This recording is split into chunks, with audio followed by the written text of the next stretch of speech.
Scot Stewart with the University of Tennessee. Make a comment. We're going to talk about pollinators today, pollinator health, interaction with agriculture. But did want to announce that the CCA sign-up sheet's in the back of the room. Make sure you sign in and sign out, and I'll deliver them to where they're supposed to go tomorrow. I don't want to eat a lot of time into introductions. I'm going to go second on the program. Mr. Whitworth's going to leave me some time, but if he doesn't, that's fine too. So I'm going to introduce Bob Whitworth, who's actually a beekeeper, and he's also a retired county agent. He's worked in several counties in West Tennessee, including this one, Shelby County, where else? Tipton County, and Madison County. I was looking for somebody on this program that could bring a little perspective and also understood the agricultural and beekeeping side of things, and I think Mr. Whitworth is going to do that. However, I don't know what he's going to say. There's no coaching here. I'm going to give some data on some of the research we've been doing after Mr. Whitworth gets done, but I'm looking forward to hearing what he's saying, because I think he does have a pretty good balanced perspective on not only bees and agriculture and how they interact and the problem that he's facing. So I'm going to turn the program over to him. Keep in mind, these programs are being recorded. There's video in the back of the room. Don't let that make you be afraid to ask questions. They'll edit out anything you say if it's really dumb. So you won't hear me on the presentations. Thank you, Scott, for those kind remarks about me, and I hope I don't disappoint. To tell you just a little more about me, and then I'm going to ask you a question or two. As he said, I am a retired county agent. I live in the country outside of Mason, Tennessee, which is about 30 miles up the road there. I've kept honeybees since the 1950s, with the exception of those years when I was away in school and what have you. And that's been a significant venture for me since the early 1990s, and even more significant in the 2000s since I've retired from the Extension Service. I market honey. This is what I market. And my real reason for keeping bees is this right here. I sort of like that, what comes when I produce these. I market to about 20 retail locations in my area, and as far south as Memphis, and as far north as Ripley, Tennessee, which is about, 60 miles or so north of Memphis, I guess, across 3 counties. And I have one farm market or a fruit stand operator that buys lots of my honey, and it ends up at the farmers markets all over Memphis, kind of almost the Mid-South. Now I want to ask you, do we have any beekeepers in there? Anybody that owns a hive of bees? All right. News. All right, that's good. You can relate. If you're a beekeeper, you'll certainly be able to relate to what I'm going to cover. Now, do we have farmers that have beekeepers' colonies or bee yards on their farms or real close to them? Okay. That's the 2 groups that we're going to be talking to today, the beekeepers and the farmers who work with beekeepers or have beekeepers near them. And in order to address the question that's raised in our subject title today, are pollinators and agriculture on a collision course? Before we can address that question, we need to look at the things the beekeepers face. We've all heard a lot of press coverage about the problems that the bees have, and we hear and we're told about the importance of honeybees for pollination. The last figure I read, and Scott, you might correct me, but they say about $17 billion worth of crops are pollinated by honeybees in the U.S.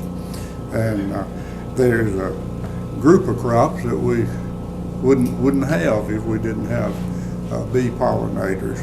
And when I talk about honeybees, for the purposes today, I'm really talking about other pollinators. You know, there's some other bees that pollinate and other insects that pollinate. And we've known about this importance of pollination for a long time.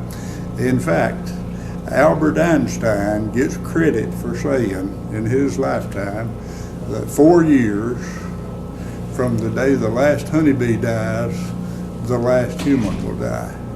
Now, I don't know, you know, we know Einstein he was not a biologist, he was a physicist. I don't know if he said that or not, but he gets credit for it. And we recognize his knowledge.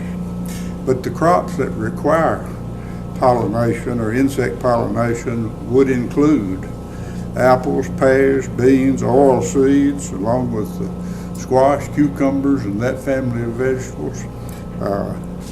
And without honeybees, we'd have absolutely zero production of almonds. The U.S. is the major producer of almonds in the world, and without honeybees, we wouldn't have any. Our honeybees are in trouble. The bees in the feral state, honeybees face a dismal survival rate. And I'm going to tell you today that in order to survive, honeybees have to have the help and care of a beekeeper. Now, I know you're going to tell me, well, I've got an old gum tree out there that's hollow and it's had bees in it since I was a little boy. Well, how many times have they died out and a new colony moved in? You know, bees are opportunists. When one feral colony dies, another swarm will move right in because there's a ready built home for them. So unless you've kind of almost scientifically observed them, you won't know which colony is there. And I get that in a lot of my conversations. And as I said, there's been a lot of press coverage in the last 5 or 10 years, and even over the last quarter of a century. Back into the 80s, there was conversations and press about the problems that honeybees face. Now, I'm going to tell you what the problems are that we have faced, the major problems. And the number one problem that came in the 80s was Varroa mites. And I want you to think of a Varroa mite as a flea on a dog. It's a small mite that lives on the body of the honeybee, sucks the blood, therefore the life out of the bee, and they've decimated. Varroa mites have decimated thousands upon thousands of colonies of bees. If you get Varroa mites in one of your bees, you beekeepers, if you get Varroa in there and you don't do anything about it, you're going to lose that colony. Now, we've got some treatments that are approved for using, but you know, when you start putting a miticide or an insecticide, if you will, into a box where 50 or 60,000 honeybees live, that ain't no easy chore, because you're just as liable to damage your honeybees as you are. In fact, bees are probably easier to wipe out than mites. So keep in mind that it takes some pretty harsh chemicals and some very delicate application techniques to get in there and take out the Varroa mites. Now, there are a good many beekeeping scientists, if you will, that'll tell you that the Varroa mite is the biggest problem of the honeybees. And I don't deny that Varroa mites have taken out more colonies. All right, we face another mite called a Tracheal Mite, and that's a tiny, compared to the Varroa, it is a tiny, tiny organism. It's a mite that lives in the breathing tubes of the honeybees. And you know what that does? It shuts off their breathing ability. And I don't think tracheal mites take out a lot of colonies, but they certainly reduce your honey production or weaken the colony so that other problems that we're going to talk about can move in. Nosema is a disease that we face, and these problems that I'm telling you about now are not brought on by agriculture. You know, the spraying cotton doesn't cause these diseases, but we as beekeepers are facing them. Nosema is a fungal infection that causes digestive upset in the honeybees, and it weakens and reduces production. Foul brood is a bacterial disease of bees, and it even comes in two varieties. We have European foul brood and American foul brood. This disease is treated with antibiotics with fairly good success. In recent years, we've had a terrible pest attack our honeybees called the small hive beetle. This is a little black beetle about that long, 1/8 of an inch or so long, and they'll show you the ugly side of beekeeping. When they lay eggs and thousands upon thousands of little white larvae hatch out that just burrow right through the beeswax, releases the honey, and in doing that, they release some material in there that is so obnoxious to the bees that they'll actually just abscond from the hive and leave you. And these things came from Africa, by way of Florida, I think. And I remember when I was hearing about them south of us, and then one day I went out and opened up a beehive, and there was about 50 little black bugs running on my inner cover there. So treatment, mostly a matter of trapping them. We don't have any chemicals. Chemicals that'll kill those things will kill the honeybees, so we can't put poisons in there for them, if you will, but we try to trap them. And an interesting thing about hive beetles, they live in your hive, and your honeybees will actually nurse them.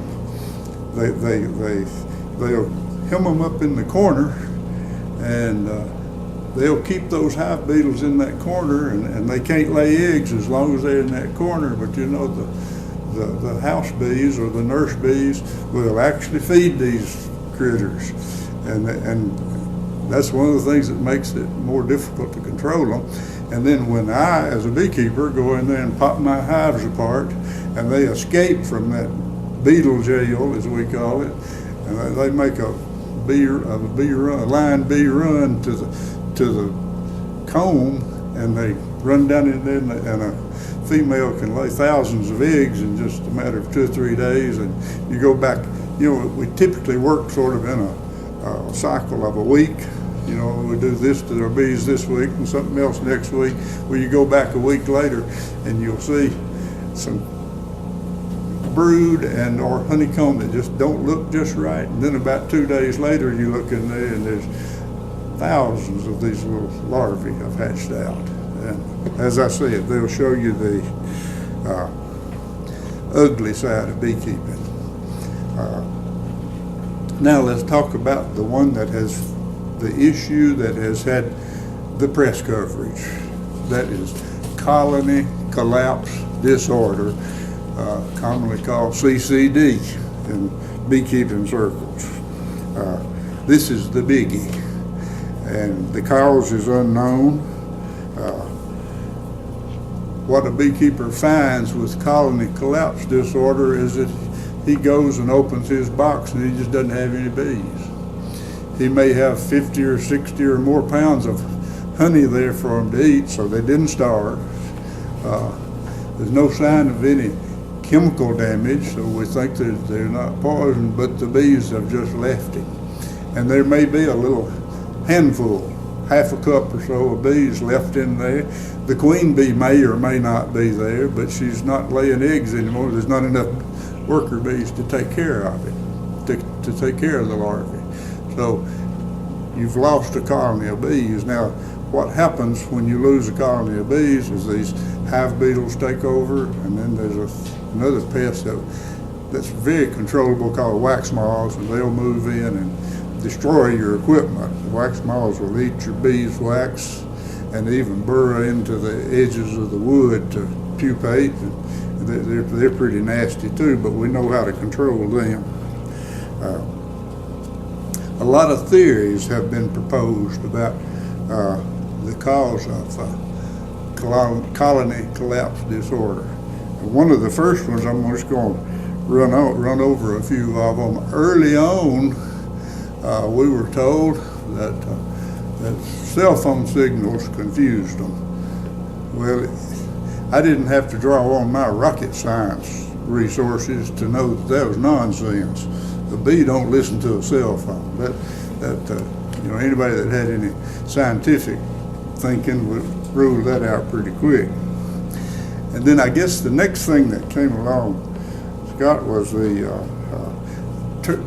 most prominent termite treatment. And in our part of the world, most houses, well, all houses need to be treated for termites. They don't all have them, but fipronil is the main ingredient in, I think Termidor is the brand name that you'd buy at the supply house. Fipronil got blamed. Well, that termite stuff's getting loose from the houses and it's killing our bees. Well, one of the English islands, and I'm not sure which one, that has no termites, realized that they were losing bees to colony collapse disorder at the same rate we were here in the South, where we've got termites. So that was ruled out. Now, other insecticides or pesticides come into the picture, and this would include those from agriculture and those from homeowners. And just a little food for thought, homeowners tend, in my 30 years as a county agent, homeowners tend to abuse insecticides worse than agriculture does.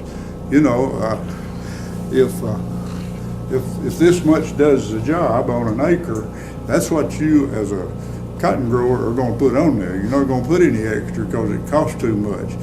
But if this guy's house is a $350,000 house, this is a $20 bottle, well, if this much does a little good on my yard, I'll just dump, those stores, just dump it all in. So we get a lot of abuse from homeowners in pesticides.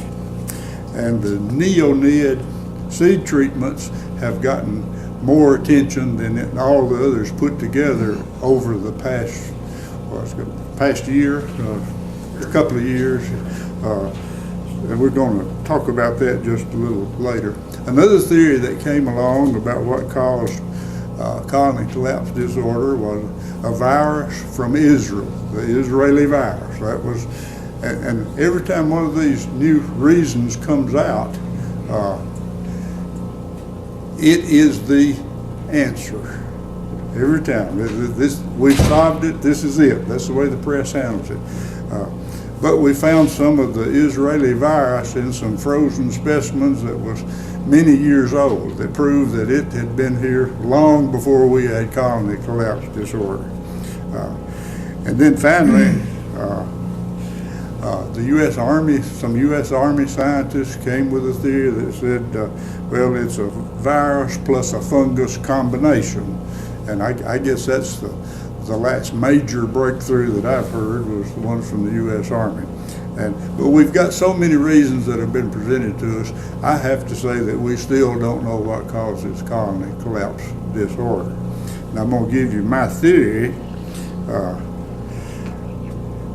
My theory about what causes colony collapse is the biggest factor, I do believe, is transient beekeepers. The figures I've read is about 70% of the bee colonies in the U.S. Be sure you get that figure. 70% of our bees get transported to one county in California to pollinate the almond crop. And it makes pretty good sense to me that when they get there, every malady known to honeybees comes into that county. And what's the other part of that statement? When they leave there, every malady known to honeybees comes with them. Now, why are they doing that? I told you earlier the almond crop has to have honeybees for pollination. those almond growers have bid up the price. The highest bid I've heard was up $220 a hive for 3 weeks to pollinate that almond crop. Now, I'm not faulting those beekeepers that take their honeybees to California. If I was 30 or 40 years younger, I'd be out there with them probably, because it's very lucrative at that kind of price. And I had somebody at my Lions Club this week. We were just discussing honeybees and this problem, and this young guy said, well, why don't those almond growers, he asked me how much a hive costs, and I said, well, $200 or $300. He said, my goodness, why don't they just buy them some? And that's not the way it works. You know, if you guys are cotton farmers, you're really not interested in getting in the bee business. So the almond growers, they're almond farmers. You know, they want to pollinate those things, and it's caused, in my opinion, terrible problems for our honeybees.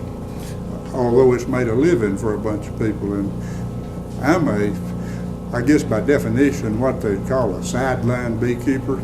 I've got enough bees, and my little honey bottling operation amounts to enough that I'd miss it if I didn't have it, but I could still buy my groceries if I didn't have bees. But we can cross the river in Arkansas, and we've got people that have 10,000 hives, 15,000 hives of bees, and that trip to California is important to them. Now, those transient bees travel back across the country, and they may, I won't say they all do, but they may make a pollination stop on blueberries in Wisconsin or the upper Midwest. They may make a stop on berries in New England. They may make a stop in Carolina on blueberries or whatever. And then they end up in South Florida in the citrus grove to rest up just a little for the winter before they go back to California to do the almonds again. Now, why is this a problem? Well, the bees don't have a home. Bees are social insects that, I believe, like to put down roots, and when you move them every 6 weeks halfway across the country, their lifestyle is interrupted. And I think that that plus the fact that they may get exposed to a lot of chemicals at these pollination stops. You know, those vegetable and fruit producers that use bees for pollination, they're pretty liberal with their chemicals. They don't want the housewife to find the worm in their apple. So the bees are exposed to a good bit of chemicals. Now, recently I mentioned the neonicotinoid seed treatments. There's been a lot of fingers pointed there, and you know, they even Scott kind of refuted this in our discussion prior to me getting up here, but they're accusing the growers such as you of letting this dust from planters escape, and it's drifting over and getting on the plants that the bees forage on when they start building up or when they come back from their pollination trips. Now, are we on a collision course between pollinators and agriculture? I tell you the answer is a resounding yes. But I really believe that the pressure won't be put on by the honest-to-goodness beekeepers themselves. I think your problems are going to come from outside sources that want to blame somebody for everything that goes wrong, and somebody has to bear the blame for this decline in honeybees. And the press loves this story. I mean, how can you make warm fuzzies any better than to blame somebody for killing our honeybees? they're hungry for news that will do that. And they've been presenting and representing this story about the colony collapse over and over and over. You got problems from I call them the green groups, and my goodness, I want us to protect the planet. I want my grandkids to have a place to grow up in like I grew up in.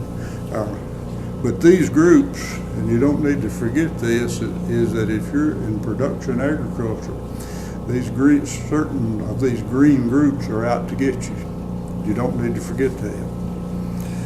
The organic groups, and the Lord knows I don't have any objection to eating organic lettuce. I think organic food is great, but where the organic groups are failing, as far as I'm concerned, they don't have any proposals to replace the quantity of food that technology is producing. And you don't need to forget that they'd like to take that technology away from you. Now, they don't have a solution. They can't replace what you're producing, but the food and fiber they'd like to see you not be able to operate. And then there's a group that I call the anti-Monsanto group. Monsanto hit a home run business-wise when they perfected GMO crops.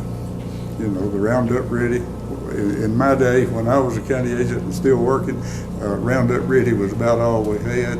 But basically in 1 year, the 66,000 acres of cotton that was in Tipton County, where I was county agent, we went to modified cotton in basically 1 year. It took the first year we had a little bit of the buckrow cotton along with Roundup Ready, and then the second year, 64,000 acres was in Roundup Ready cotton. You growers are grasping for technology, and the speakers just before us talked about the problems created by pigweeds that are resistant, and you're looking for something new, and I commend you for that.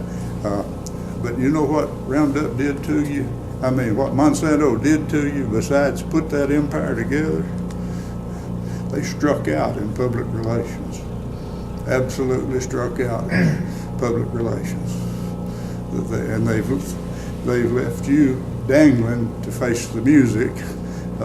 Now there's some things being done today, but you went for almost 20 years when you were on your own to defend your use. And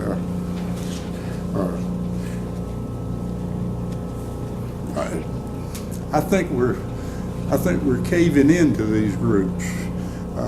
Last year, General Mills announced that they were going to offer non-GMO Cheerios. Well, what's a Cheerio made out of? Oats. There's not a GMO oat in existence. That's a marketing tactic. And when you get a corporation the size of General Mills that's caved and doing that, somebody else is going to follow suit. I don't know who it'll be next. Just last week, Campbell Soup announced that if we put GMO products in our soup can, we're going to label it. That's a sizable company that has caved to the Hate Monsanto group or the GMO group. And these same groups, the reason I'm emphasizing that so strongly, these same groups are looking at the problems of the beekeepers, and they want to blame the decline of the pollinators on agriculture. So don't forget that. They're out to get you. Another enemy that agriculture has is simply the numbers of people that are trying to help the honeybees. We have an organization right here in Shelby County that is called the Memphis Area Beekeepers Association.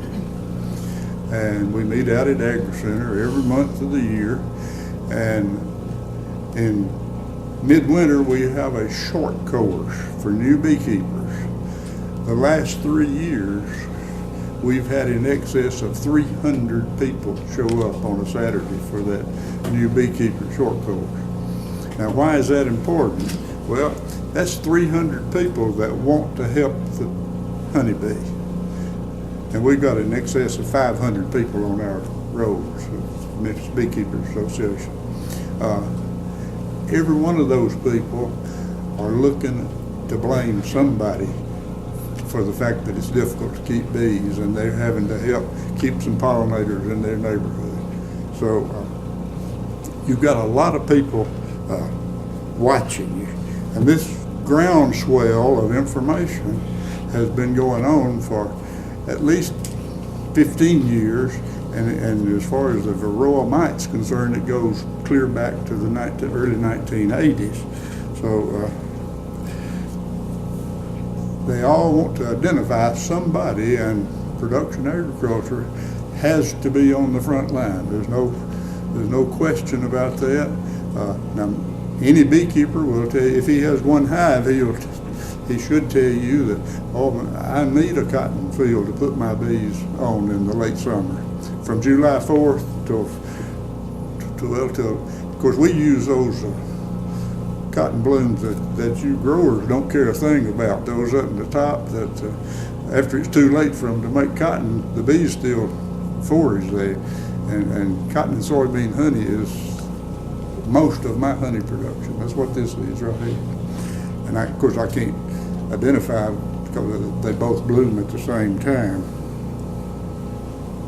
Over the life of the agricultural chemical industry, and I'm old enough to almost be there from the beginning. I remember when Tracheal came in quart cans like an oil can, and I remember those early days of chemicals.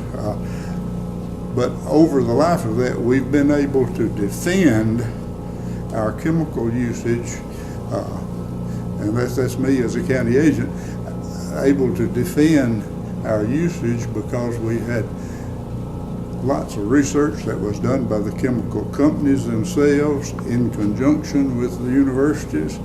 And then we had the big watchdog, environmental protection, and when they said that a chemical was safe, that it was all right to use, we used that as ammunition to say, yes sir, it's okay. But today, because of all these factors that I've given you, all these groups, I see a little, Scott, you may not agree with me, but I see a little erosion of the integrity of EPA. And I know all of us have something that we dislike that EPA is doing, but in view of all the lawsuits that get filed, and I understand that they either have or just about to cancel the label on one of the neonicotinoid seed treatments. And you know, these groups that I'm talking about they've learned to eat the elephant one bite at a time. You know, they're not going to go after shutting you down in one day, but as they take away from you, I see a little weakening of the integrity. And I want to take a minute here and read a blurb that came to me from the Tennessee Beekeepers Association just this weekend. Beekeepers, farmers, and public interest groups sue EPA over failed oversight of neonicotinoid seeds. The center, and these are happening every day, but this is one that just got reported last week.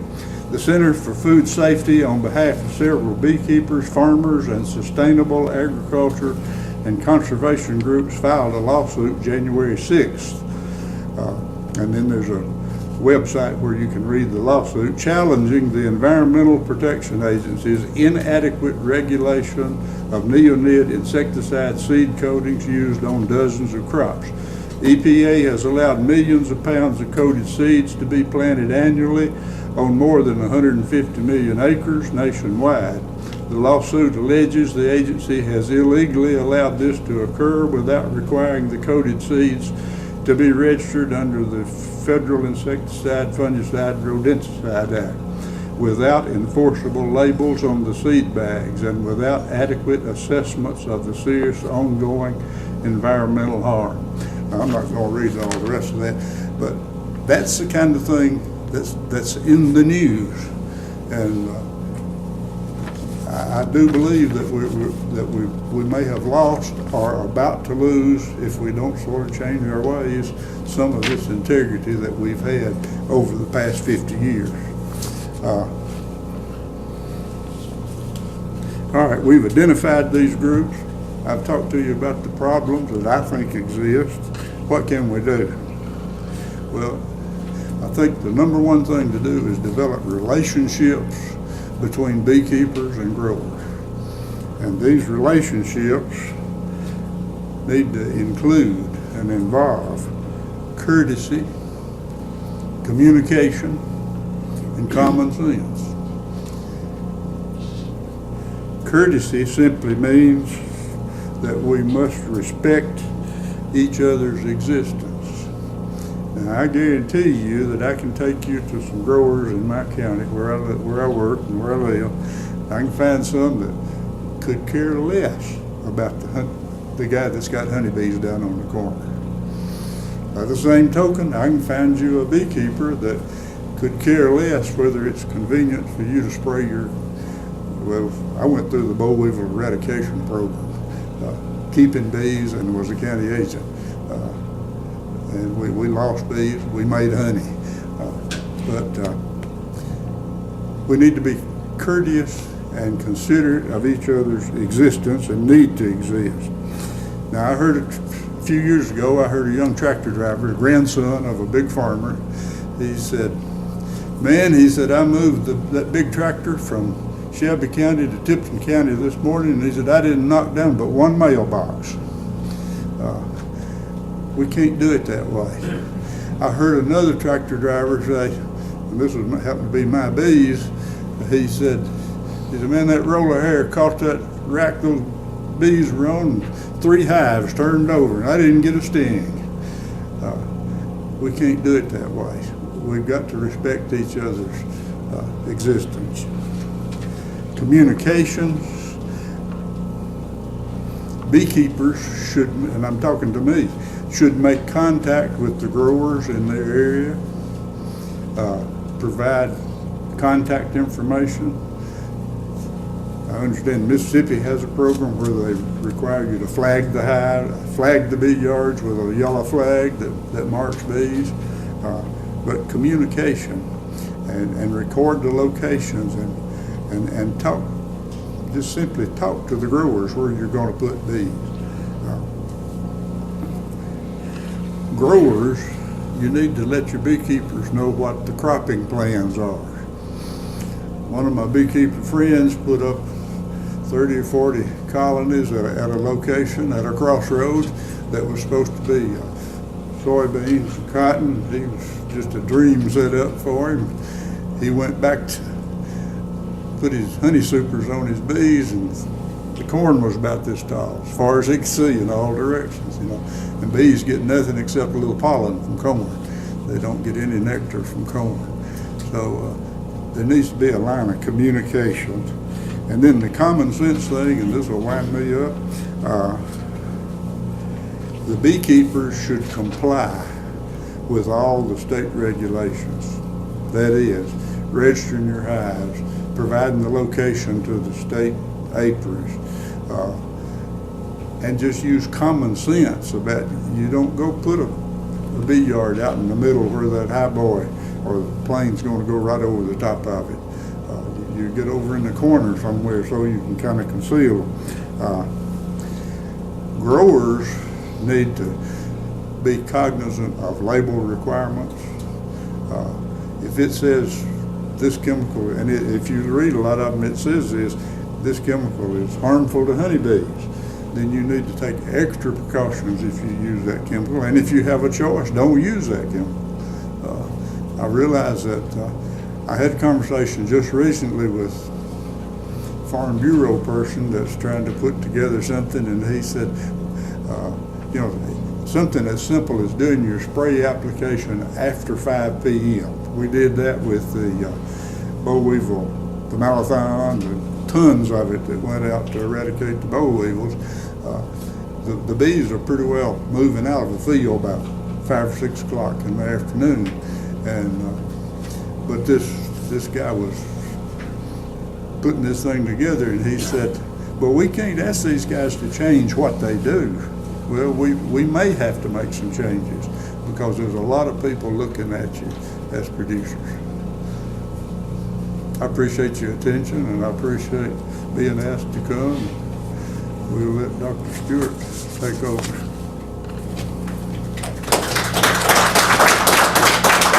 Thank you, Mr. Whitworth, and we'll have time for questions. I don't think I'm going to show slides. I think I'm going to make some comments. I'm going to concentrate mostly on some of the policy, social issues that we discussed. Got several of my colleagues in the room that have been working on bee and neonics and seed treatments for several years, and I can summarize, I think, the take home of what our results suggest. And I honestly believe we're not causing in agriculture any more harm than we ever have. That doesn't mean we've never caused harm, because we know insecticides can kill bees, but I think the way we're doing things is really not any more harmful than it's probably ever been. Some things have changed. We got varroa mites out there. These bees may be a little more sensitive when the hives are struggling, and then you start taking a bite out of the elephant. Maybe you can cause some more problems, and we know we can do things better in agriculture, and we can do better things on the beekeeping side. And of course, all of these states have started these stewardship programs that talk about the cooperation and the conservation and collaboration to prevent problems at the local level. I think that's really important at the local level. We're losing at the national level, and I think you outlined it very well. Now we're going to almost have to have several approaches. I think industry and commodity groups have been very passive, too passive, and they're going to have to start taking on the groups, the activist groups at the national level, which sometimes are representing the beekeeper leadership as well. So we're going to have to attack that. But if you look at our research, there was just an announcement this week. There's always an announcement. EPA's classified cotton and citrus as high risk to bees. And they said, we got a problem if we're getting more than 25 parts per billion in the nectar pollen of cotton. Pretty much what they said. Well, I can look at that optimistically and say, well, based on our data, there's no way a seed treatment's causing those levels in nectar pollen of cotton. So seed treatment should be safe. The negative side of me is they've taken a bite out of the elephant. So what are they going to be targeting? Probably foliar applications. That's just imidacloprid. Thiomethoxam will be next. What's after that? Acephate. We don't know where it's going to stop. They're not going to stop. So we've got to have a multi-pronged approach. But I think our data clearly indicates that neonics, to be honest, it's kind of a boogeyman. In many ways, it's being blamed for a lot of things that it probably shouldn't be. But we can do things better. This dust issue appears to have there's some truth to the dust issue. We can't dismiss the fact that we're getting drift, essentially, of dust. The impact of that is debatable, but there's no debate that we're getting some dust issues. And we have to remember this is not just a mid-southern problem. In fact, the problems are worse up in other areas of the world and the country. If you really look at where bees are dying off the worst, it tends to be the Midwest. In a lot of cases, it's areas where they have more ag, probably have more dust issues, harsher environments for the bees, less forage for the bees. So really, pretty complicated. But I guess my take-home point is we got to be collegial and cooperative at the local level with our beekeepers and our local beekeeper associations, and we got to educate. On the national level, we maybe don't want to be as nice. We want to be more aggressive and defend ourselves, and I think that's going to rely a lot on industry, and it's going to rely a lot on commodity groups, and our job in the university is to provide good data that people can utilize. I guess you guys One of the problems I see, though, is the local beekeepers, and now that I am one, I'm beginning to see that our farmers, because we're not using them for pollination, are beginning to see beekeepers as a liability. You read that article, what did it start with? Beekeepers are suing. You read the sulfoxaflor transcripts, beekeepers are suing. So our farmers, we're getting a lot more pushback now. They're beginning to see beekeepers as a liability because they don't need them. They respect them, but they feel like they're helping a beekeeper by allowing them, and now the beekeepers are taking the tools that they need to be profitable. And I think it's about to get a lot worse from what I'm beginning to hear. And the Pollinator Stewardship Council, who most state organizations are donating to, is leading this along with the environmental groups. So it appears that the average beekeeper is against the farmer and it's resignating unfairly. Yeah. But the small beekeepers who are okay are going to suffer. It's not enough for beekeepers at this point to say at a local level, that's not a problem. Those products are not a problem. That's not enough. They got to speak up. They got to start saying, we refute that. We're against that. We want to maintain our hives on grower farms. We know we can't make a living without being on those farms, because it's quickly getting to the point where they're going to start telling beekeepers, get off. I'm not going to mention any names, but I got a text message where a grower over Christmas was reading the press, and because Pollinator Stewardship Council is a nonprofit, he was Googling tax records, and he's trying to find out who's donating to him, where he can make sure those people are not on his land or his neighbors. So that's where we're getting. So we are on a collision course. Something's got to be done, or it's going to be really bad. Yeah, and I guess that's the point I'm trying to make is, and you said it is on a collision course. It's become adversarial at some levels, and you can cooperate with who you cooperate with, but there's going to be some need probably for the beekeeper associations, if they're being hurt by being represented at the national level, to go up the chain and say, you guys are killing me, because we know ag and bees should be not on a collision course. They should be on a cooperative, compatible course. We know bees are necessary for some crops, but not all crops, but certainly crops can improve the health of bees, and everybody likes bees. I mean, it's like I said, everybody likes bees. You hardly ever, I've never heard anybody say they hate bees. Everybody likes bees. Walt, I'm allergic to bee stings. So there's always one in the crowd. You know what? He used to work for Monsanto. That's the problem. Public relations. See, he was their public relations guru back then. But PR probably should have. I've got a joke that I couldn't start. But I got a bunch of slideshow data, but really our data is saying, this is almost a made-up problem in the sense that I don't think we have any data saying we're doing anything worse than we have ever done. We definitely have data saying there are some risks, and I'm getting tired of seeing studies showing that insecticides can kill bees.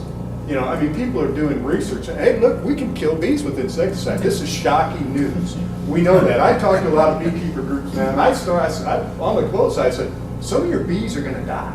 We know that. The trick is to try to mitigate that so that everybody can live with it, because the bees need eggs, and eggs need pesticides, and we can all do things better about timing our applications. And you are exactly right. There are some growers that don't care one thing about bees. I've talked to some groups. We did soybean promotion or soybean scout school, Middle Tennessee, and there was a ton of bees in that guy's field. And I said, there's a lot of bees out here. I said, this would be a good example of, maybe you don't want to spray for no particular reason at R3 because you're putting a fungicide out, and he kind of, oh, you're serious? Because he didn't care at all. I said, man, you could wait 6 hours and you wouldn't have near the impact. So, we can do a better job of doing that. And, I don't even know if there's a beekeeper around. He didn't know if there was a beekeeper around. So there was no communication there. I don't know if there was native bees but probably not, because the bees are under stress right now with some of the bromides. You talked about the feral bees, harder and harder to find. Well, another problem too, we got an old pump house at our house that is used for storage. Went out there one day and it was 10,000 bees swarming it, and they had got in the walls and everything. And I got a friend that's a beekeeper, and I called him. I said, hey, I've got a swarm of bees in my pump house. I said, what do I need to do? He said, well, you got two choices. He said, you can tear all the walls out and find the queen. He said, or you can go out there and kill all of them. He said, that's your two choices. I said, well, do you want to come get them? I said, I'll help you tear it. He said, no, I don't want them. And I said, well, the only other thing I got to do is kill them, because I got two small children and I don't want them out there in a swarm of bees.